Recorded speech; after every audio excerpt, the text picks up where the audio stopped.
All right, go to John. There you have it. Go to John. We have been in John 14. We've been there, we are there, and we will be there for a little while longer. We have about a year's worth of sermons to cover the book in its entirety. And the first half of the book we've already looked at. It covers the bulk of Jesus' life, of him coming incarnate in the flesh, of him doing life and ministry. And the back half of the book really zooms in and gets the final week and days of Jesus' life. So I think there's an important lesson for us here as John begins to slow it down and pan the camera in, that not every single day of your life is equally important. All the days of your life are important, but not all of them are equally important. You find this even in John, that there is a distinct set of just a few days that he's going to spend a huge chunk of his book really talking about. There are certain seasons of life, there are certain months maybe, or weeks, or even days, where you will make decisions, where you will chart a course, where the trajectory of your life will be completely changed because of that day, or that moment, or that month, or that season. So this is what's happening here in the life and ministry of Jesus as he approaches his final days. I think it's even why I'm excited about this year's Vision Sunday. That'll be here in a couple weeks on January 26th. Our normal, just so you know, we'll have 2 morning services. Those will be pretty normal in that we're going to worship and we're going to open up the Word, we're going to preach. There'll be about 10 or 12 minutes of some vision casting and what I want the entire church body to know. But then that evening, Sunday night, I don't normally ask for favors, but if I have to ask for a favor every year, it's generally come back on that Sunday night because we'll just talk a lot of what's happening at the church, where we think things are going, and we want to be on the same page. That'll be fun. We'll have a party. We'll have popcorn and soda, and we'll have a ball with that. It'll be a ton of fun on that evening, but I hope that you'll be a part of that because I think that Sunday, and really even through the winter and the spring months in Harvest Baptist Church, we're going to look back on and say that this is going to be a season that is very important and very instrumental in the life of our church over the next 10 or 20 or 30 years. So not every day is important, but not all of them are equally important. You find this in Jesus' life. And I want to back up just a step. We covered a few of these verses last week, but I want us to get a running start at John 14 and what Jesus tells us in John 14. So look at John 13, verse number 33. Jesus says, little children, or he's talking to his disciples, yet a little while I am with you. Ye shall seek me, and as I said unto the Jews, whither I go, ye cannot come. So now I say to you. So Jesus' followers have to come to grips with his departure. Jesus has already told a Jewish audience in John 7 and John 8 that he was going to depart, but the tone was entirely different then. In John 7 and 8, he told them, you're not going to follow me, you're going to die in your sins. It was strong language. Here, he's going to follow this up and say, you can follow me. So he's going to tell his disciples, just like I told them, I'm leaving, but he's also going to tell them in a moment that you can follow. So Simon Peter in verse number 36 says, Lord, whither goest thou? Where are you going, Jesus? Jesus answered him, whither I go, thou canst not follow me now, but thou shalt follow me afterwards. Peter said unto him, Lord, why cannot I follow thee now? I will lay down my life for thy sake. Jesus answered him, wilt thou lay down thy life for my sake? There's a lot of irony there. Jesus is about to lay down his life for Peter's sake, for our sake. And Peter's saying, I'm going to lay down my life for your sake. And Jesus is like, huh? Jesus says unto him, verily, verily, the cock shall not crow till thou hast denied me thrice or 3 times. So Jesus says, Peter, not now, but later. I'm leaving and you can't come with me now, but later. Peter says, why not now? I'm all in. I'm all in. I'll die for you. And Jesus said, no, you're not, Peter. Then right after that, okay, there's a chapter break, but this is the same conversation. Let not your heart be troubled. You believe in God, believe also in me. In my Father's house are many mansions. If it were not so, I would have told you. I go to prepare a place for you. And if I go to prepare a place for you, I will come again and receive you unto myself, that where I am, there ye may be also. And whither I go, ye know, and the way ye know. Thomas said unto him, Lord, we know not whither thou goest, and how can we know the way? Jesus saith unto him, I am the way, the truth, and the life. No man cometh unto the Father but by me. Now, I want to back up just a step before we jump into John 14 and try to sew together some texts we've already looked at. We saw in John 12, and that was just really a few hours before John 14, that Jesus said that his soul was troubled. We saw in John 13 that Jesus had just, right before he said he was going to leave, Jesus had told them that he was troubled in spirit. That Judas left and now he's troubled in spirit. So you find Jesus, troubled heart, troubled spirit, that Jesus is troubled, headed for the agony of the cross, feeling this for certain. And Jesus stops on this night of nights where it would have been appropriate for his disciples to comfort him and says, let me set aside my own needs, let me set aside my own emotions, let me out of a heart of love, like I just taught you guys, let me love you, and let me comfort you. How gracious, how kind, how courteous of Jesus to do this for them. Some of you know what it's like to be kind of where the disciples are at, in a state of trouble. Some of you know what it's like to have the spiritual gift of anxiety and to be worked up all the time. Some of you know what it's like to have a personality profile of fear and just to constantly have this turmoil or anguish inside. And what does Jesus do to calm the internal waters of these men? What potion does Jesus offer to help calm them down and to help comfort them? The potion he offers is the promise of heaven and then the path to heaven. That's what he tells them. He says, guys, I have a promise of heaven for you and I have the path to heaven. And I want to cover those two things with you this morning to help a troubled heart or maybe a troubled soul. First, the promise of heaven. Jesus says, look, I'm going to prepare a place for you. Guys, I'm going, and where I'm going to prepare a place for you. Now, what does he mean? Why is he saying that I'm going to prepare a place? Why is it that we would need a place? I would even ask this question, why is it that we are connected to place? Why is place so powerful? If you think about it, Americans spend billions of dollars every year returning to their hometown, their place of origin, over the holidays. Why is it that when I go home for the holidays, I want to drive past 2446 Bud Road? My parents don't live there anymore, and I don't always drive by it when I go back home, but I want to. Why is it that part of the curse placed on Adam and Eve was that they would be homeless, that they would be cast out of their place to go find a new place? Why was that so painful for them? Why is it that mentally and psychologically very few things are more destructive than being homeless, than having to live in your car or not even having a car, having to live somewhere? Why is that so destructive to us? Why is that so painful for us? I watched a documentary a few years back. I like sports, and I like sports documentary, and ESPN put out a documentary called The House That Ruth Built. It was about the Yankee Stadium that Babe Ruth had played in. It was right at the time where the New York Yankees were building a brand new stadium in the Bronx, and they had this old stadium that they were getting rid of, and it went around and interviewed the children and the parents, those that had spent generations and years going to Yankee Stadium for the games.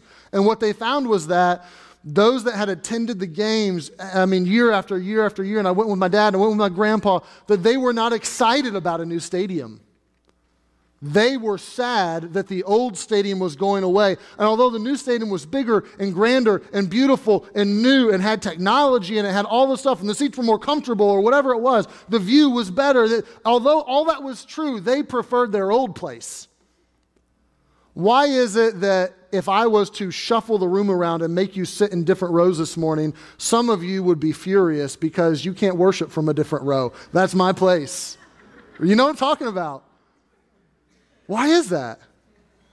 Why is place so powerful in us? Why is it that we long for a home? We need a home. We need it. It makes sense to me because we're physical creatures, and not just in this life, in the afterlife, that we will enjoy resurrected bodies, that will be physical and tangible, and because we're local, concrete, here physically, we want a place. We want to be somewhere. The Bible is not at all like an Eastern religion that would present the idea that after you die, you're just this glistening drop going back into the cosmic sea, and you just kind of you link up with the force or the energy and you just kind of exist. It doesn't present that at all. It presents local. It presents personhood. It presents something concrete. And as such, we want a place. We long for home. Maybe it's home of yesteryear that we can remember. Maybe it's the home we live in now, or maybe the home we want to create one day. But tell me if this doesn't ring true, that you want a place where you're accepted, where you feel like you belong, where the sights and the sounds and the smells make sense to you. Tell me it's not true that you want a place where the door is open and the yellow light is coming out and the fire is on and you walk in and the smell of dinner is in the air and everyone who's in the place, they like that you're there and they greet you and they smile and you sit down in your chair and you just kind of melt away into it. Doesn't that sound great? Don't we want that? Don't we like that? We like home. We like place. That is inside of us. There's tremendous power there. And Jesus says, guys, I'm going to get a place for you. A place where you can belong, a place where you can fit, a place where it will make sense, a place where you will feel at home. And he says, this place is not just a place. This place is the Father's house. This is the Father's house. And he says that there's many mansions there. What does that mean? There's many mansions. I really do not think that Jesus is trying to get at the idea of opulence. I don't think he's trying to say it's gorgeous, although it is gorgeous. I don't think he's trying to say it's grand and it'll blow your mind, although I'm sure it's grand and will blow your mind. I think he's trying to get at the permanency.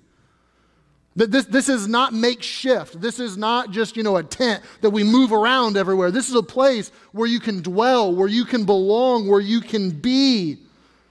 Many theologians have argued over the years, and I think argued correctly, that deep down inside we long for place, and the place we long for is, in fact, the Father's house. And the argument goes like this. It says, when you first fall in love, or you first break into your career field, or you first graduate from college, or you buy that forever home, finally, whatever it is. When you do that, you go on the vacation that you've always dreamed about for 20 years, you and your spouse have been thinking about it.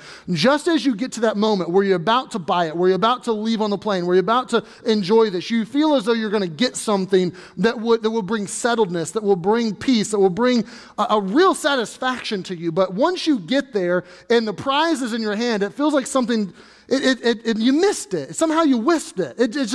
You lost it in your grasp. That what you really wanted wasn't completely there, that there's something missing, and we never quite find that true settledness, that true place, that true sense of belonging. And many have argued over the years that the reason we don't find this, the reason that the rich and famous who seem to age the least and have the most, yet are the most haunted and need more therapy, and the suicide rates are higher. The reason that is because we're reaching for something that we're not really ever supposed to find in this life. That itch that we go to scratch and we think we nailed it, but then it moves just 2 inches to the left, and then we try to get it again, and it just seems like it keeps moving on us. That actually, even in the best marriages, the best families, the best homes, the best vacations, even in that, there's something that we're looking for that we can't quite find, and perhaps it's place. Perhaps it's needing that rest. Perhaps it's feeling settled. Perhaps what Jesus is saying is that I have a place for you in the Father's house, and this is the cosmic equivalent of sitting down by the fire in your comfy chair and feeling at home. That I have something for you where you belong. Where you don't be troubled, guys. I want to calm you down. I want to still you a little bit. I want you to know there's a place that I have for you, and I want you to know that this is the Father's house. One author said it this way. They said the reason that the best marriages, the best careers, the earthly joys always leave us restless is because our Father may refresh us with some pleasant ends along the way, but He will not let us mistake them for home. So we're supposed to constantly know that that's home, and we long for that. Parks are beautiful. Take a stroll through them. Go ahead. Parks are fantastic. But when you have to live in a park, it's not fantastic. It ruins the park. There's a lot of beauty to this life. Enjoy your career. Enjoy your kids. Enjoy your marriage. And enjoy the physical blessings that God gives to you. Enjoy your health. But it's a park. That's not supposed to be home. That's not supposed to give you the true rest that you really want. There's a place in the Father's house, and deep down, I think you know, I'm trying to get at something that kind of you know intuitively, that you long for that. You want that. There's something that inside of you knows, yes, I get it. Jesus says, I have a place, the Father's house. Now, I must say, there's a couple problems when you start to talk about the Father's house or heaven, which is what he's talking about. Part of it is that a huge portion of our society doesn't think about heaven or hell. One author said we've been so concerned with left and right that we've stopped thinking about above and below. We don't even think about it anymore. It's way off in the distance, and maybe I'll think about that at some other time. But we should. Jesus is calling our attention to this. We should think about this. We should talk about this. I must admit this morning as a minister that to talk about heaven and Jesus, the way to get there, is like the easiest sermon ever. This is fantastic. But he calls our attention to this. That you should think about this. You should dwell on this. But even if you think about it, most people in our society have really strange ideas about what it will be. The marketing scheme for heaven and hell has been, well, heaven is a cloud and chubby little people with wings that aren't big enough to support them and diapers and harps, you know? And hell is a party. It's Mardi Gras. I'll be there with my friends and just live it up. That's kind of what a lot of people think of as heaven and hell. And if I hope you don't think of that way. I hope you understand what the Bible has to teach us, that heaven is so much more than that and so much grander than that. It's not you sitting around just strumming a harp for 1,000,000 years and then you learn the violin. And then 1,000,000 years later, you'll pick up the piano or something. That's not at all what the Bible presents to us about heaven. It presents to us a place, a real place, not ethereal, float around in the sky. I'll be Patrick Swayze and Ghost and just kind of be there and not be there. That's not what it presents. It presents something bodily. For the longest time, I wondered why the Gospels record for us that Jesus, after his resurrection, comes across his disciples, and he's kind of calling them back to action, and they're fishing, and he eats a fish. And for the longest time, I thought, that's the weirdest thing to record. He ate a fish. Okay, thanks. But now I think I understand why it teaches us this. He's in his glorified body, eating. Do you know that you will have a glorified body? And guess what? You'll eat. And you'll walk, and you'll leap, and you'll dance, and you'll run, and you'll have fun, and there will be food and festivity, and of course there will be Jesus. I'll get to that in just a moment. But there will be heaven, there will be culture, there will be things to enjoy. It won't just be I float around in the sky all day long and sing. I can't really sing now, but maybe then I'll be able to sing. No. There's such concreteness to what the Bible presents as heaven. Just think of it this way. In this life, there are rivers and mountains and canyons and sunsets and beauties and immensities that we marvel at, that cause us to step back in awe and in wonder. If God has given that to his enemies, what do you think heaven's going to be like? What do you think he has for his kids? What do you think he has for his friends in heaven? I can't say all of it, but I can tell you it will dazzle you. I don't know if this is the case or not. I honestly don't.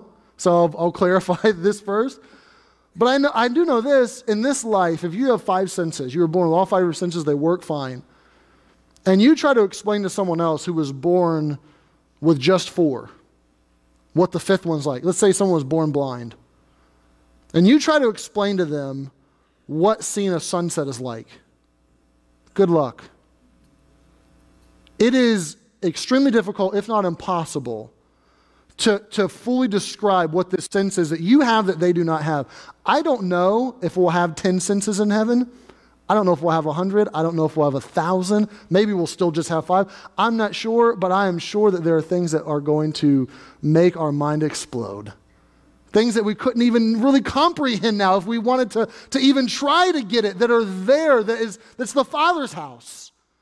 And Jesus says, guys, I want you to know I'm going away and I'm going to prepare a place for you in this place, and not just any place. I'm going to heaven. I'm going to the Father's house. But then he says very plainly and very clearly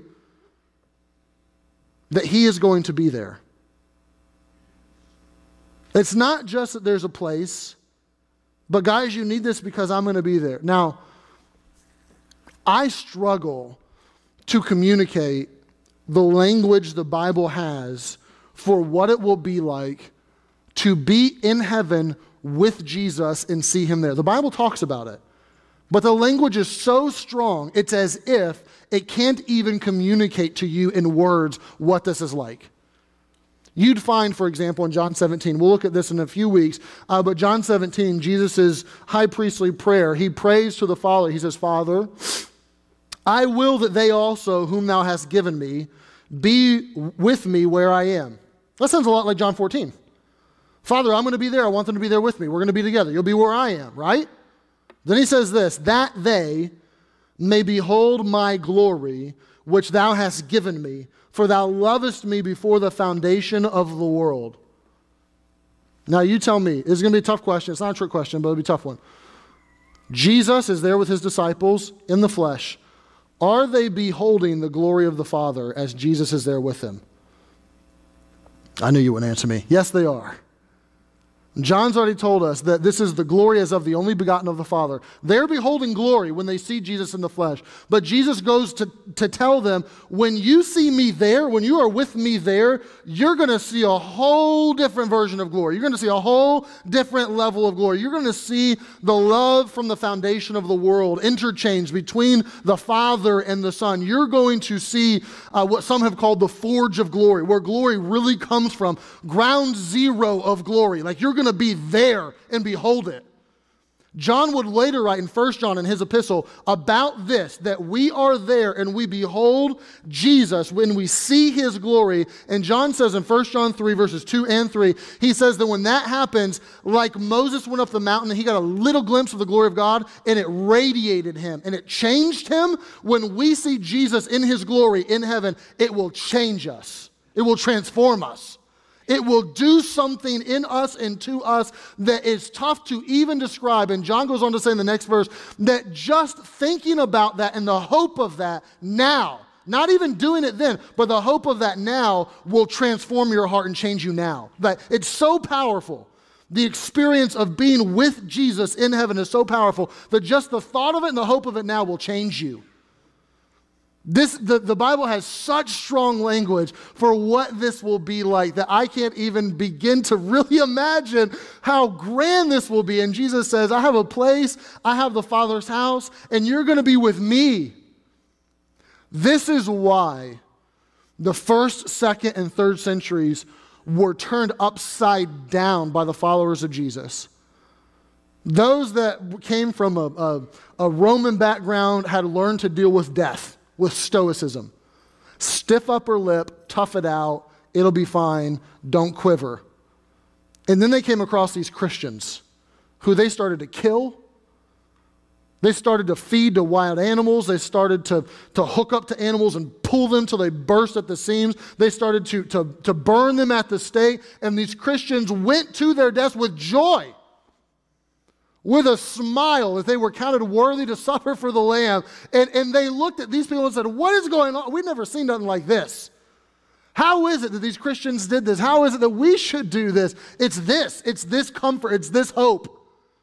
That there is a heaven, that's where the Father is, the Father's house, and I'm going to be with Jesus. So the world can be on top of me if it wants to, but I'm on top of the world. It doesn't matter. This is something that is so unbelievably practical. I put, I think, 5 or 6 different verses in your outline. I'm not going to read through them with you today. But the New Testament is peppered with terminology and verses that help us to see that we should live from this paradigm. That this, if you're thinking, Pastor, how practical is this? Okay, great. I don't know. I'll pull this back up. I'll look at the live stream like when I'm on my deathbed and I'll remember this and it'll be practical then. But tomorrow, I got to go to work, man. I mean, my kids are going to be screaming at me. I got things to do. I mean, how practical is this? You're missing it. To live from this, to have this grip you is something that should happen. That there's a promise, a place, a heaven, the Father's house. If you don't understand this, then you're going to miss the whole big picture. Okay, I don't have time for the implications. I'll just give you one. When you understand this, you get eternity and you know what lasts? The kingdom of God and people. That's it. The kingdom of God and the rewards that I get for serving Jesus are going to last. And people are going to have personhood forever. No matter where they spend eternity, people have personhood forever. They continue on. The kingdom of God's going to last and people are going to last. That will help you tomorrow. That will help you next week. That will help you plan 2020 and plan the next decade and plan what you do with your finances and what you do with your time and if you get in a group or not, or if you serve or not. That will help you to understand what Jesus is talking about, the comfort and the potion that he's offering to his men. Guys, there's a place. You want a place. You long for a place. It's home. It's the Father's house. I'm going to be there. But then he goes on to say, okay, this isn't just a place, but I'm going to tell you, here's the way. Here's a promise of heaven, yeah, but here's the path to heaven. And this is what he says in John 14. Whither I go, ye know, and the way ye know. And I find this so intriguing. Thomas says, Lord, we know not whither thou goest, and how can we know the way? So Jesus says, guys, you know where I'm going, you know how to get there. Thomas is like, no, we don't. Which is so opposite of like Jesus and his apple dumpling gang, like his whole ministry. Jesus is pretty much telling them all the time, you think you know, but you really don't, guys. And here's the opposite. He's like, you think you don't know, but you know. And Thomas says, Lord, we don't. What are you talking about? We know. He says, well, verse 6, I am the way. I'm the truth. I'm the life. What he's saying is, Thomas, you know me. And because you know me, you know the way. Thomas, because you know me, you already got to figure it out. And I know that you aren't necessarily connecting these dots yet, Thomas, but you've already found the way. And Jesus says very plainly, if you want a path to heaven, you want to know how to get there, here's what he says, it's me. It's me. All through his ministry, Jesus says, I am. He says, I am the Lord of the Sabbath. I am the resurrection. I am the life. He says these things. I am the bread of life. Why would he make these claims? All the other prophets, all the other religion starters, all the other sages said basically, look, I found a way. I found a truth. You want to know the way? Here's the way. Go do this. Here's the eightfold path to enlightenment. Here's the code you have to keep. Here's the standards to live by. Here's the truth that I found. I had a vision from God, and he gave it to me. Jesus doesn't talk like that at all. It's not, I found it, I'll tell you the way. No. I am it. I'm the way. I didn't find the truth. I am the truth. I didn't find life to just give you life that, I found over here in a magic treasure chest, and here you go, fountain of life. I'll give you a cup to drink from. No, I am the life. Life generates from me. I'm the source of all life. Jesus says to them, I am the way, the truth, and the life. Now listen, if you think there's a different way to get to the Father's house, you'd be wrong. And I think that this ties in with Peter's hubris. Chapter 13 ended with Peter saying, Lord, I'll go with you. I'll die for you. I'm going to get there. I'm going to tag along with you, Jesus. I'll be with you because of what I'll do. And Jesus says, Peter, you don't know a thing. You're going to fall flat on your face, bro. Before morning, 3 times you're going to deny me. What do you know? But then he turns around and tells Peter, but you're going to be with me. How's that? You just said he was going to deny you. You said he was going to say no. You said he was going to walk away. It's not about Peter. It's not about what Peter does or doesn't do. It's not about if Peter denies him 3 times, 4 times, 5 times, no times. It's not about that. It's about Jesus. And the whole text is trying to get you to see that this is not about you. And don't make the grave and classic mistake of thinking, you know what? Yes, I want to go to heaven. Sounds wonderful. Place, home, Father, Jesus. Fantastic. I consider myself a follower of Jesus, so I'll get there. I'll work myself there. I'll do good enough. I mean, I'm not perfect, but I think my good will outweigh my bad. I think if you have to let somebody in, probably me. I mean, I'm better than most people. I'm a pretty good guy. I do enough. I try to take care of my kids. I'm not that bad of a person. Nonsense. Nonsense.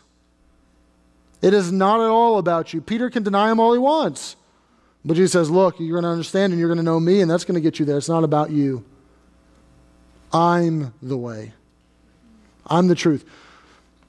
I'll say this. It's in spite of you.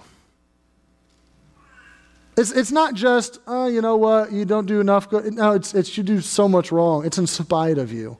It's grace.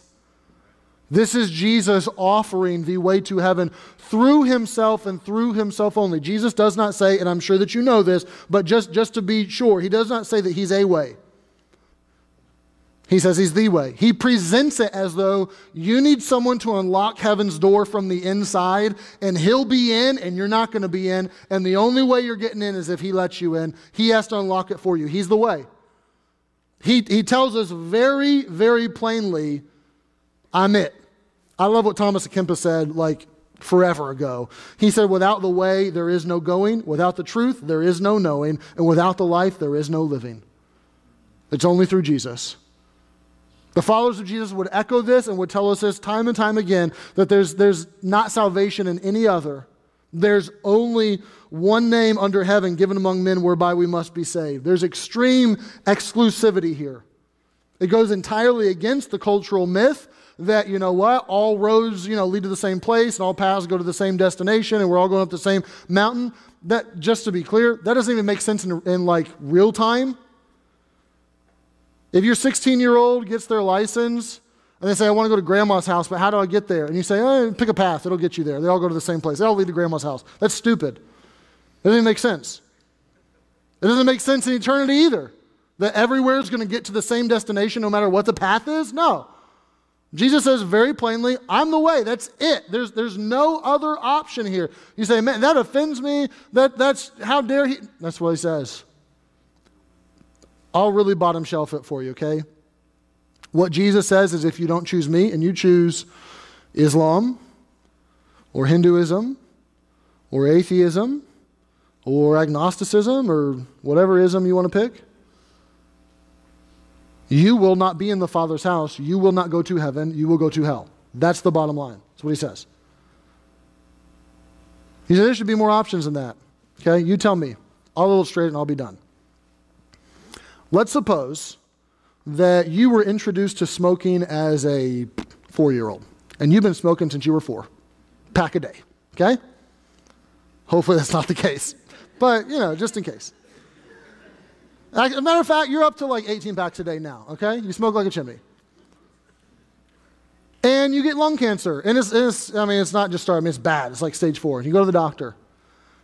Say, Doc, I know I shouldn't have. I knew the warnings, but hey, here's where we're at. What can you do for me? And the doc says, you know what? You're in luck. I have a brand new medicine of this thing will work wonders. What do you mean work wonders? What's my chances? 100%.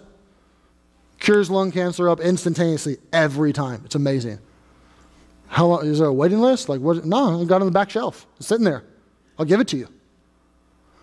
All right, what's the hook? Okay, left arm, right arm, which one? How much is this going to cost me, guy? Nothing. A benefactor has made this available for free. I won't even make you pay your deductible today. You can just, no copay, no nothing. You can just get right out of here. It's free. Doc, I did this to myself, but there's a cure. It's free. It's available immediately. I don't have to do anything. You just give it to me. Yeah.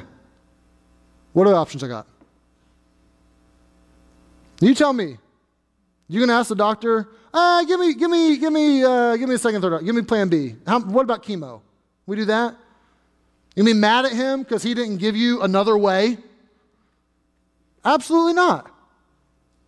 He's offering you exactly what you need for nothing to completely take care of you. The last thing you would do is to be upset because he's so exclusive and you're only going to give me that medicine. You're not going to give me other options here. The other option is death. That's it.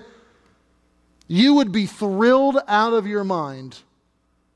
When Jesus tells us that you have a condition that you have brought upon yourself by your own sin, and it is terminal, and you will die in your sin, and you cannot fix yourself, but I have procured the way, I have a solution, I will forgive you, clean you, give you heaven, do it all for free. It works every time, it's available immediately, and it's here for you right now. And you respond with, well, that's the only option. That's nonsense. He tells you I'm the way. That's it. Take it or leave it. Me. Now here's where we're at. Most of you, I know in this room, would say, you know what, Pastor, I've already come to terms with this, And this morning, I'm just rejoicing in heaven, and I'm just rejoicing that I will be there and I will be with Jesus. And there have been some reminders. Okay, great. You need to live from that paradigm. You need to take that with you. You need to dwell on this. It's powerful stuff. It'll comfort you and it will help you. But perhaps you're here and you would say, Pastor, I do not know if I would go to heaven. I do not know that I feel comforted by the thought of heaven and hell because I am not sure. If you had to tell me that today I had to have no fear of dying tomorrow, Pastor, I'm not there. Friend, I want to tell you can be. Jesus is offering his disciples gold. Friends, I want you to know you don't have to be troubled. I'm going to prepare a place for you. And then let me tell you, it's the Father's house. There's many mansions there. It's permanent. You don't have to worry about it. It's not going to be ripped out from underneath of you. And I'm the way. You can come. You can be with me if you'll choose me. If you have never chosen him, I'll put it this way. If you would say, I don't know what would happen if I faced eternity. I don't know if I would go to heaven, Pastor. You don't have to live in doubt. You can know. Not because I said so. Jesus said so. You can know that you're going to heaven if you'll put your faith and your trust in him. And this morning, I want to give you the opportunity to do that.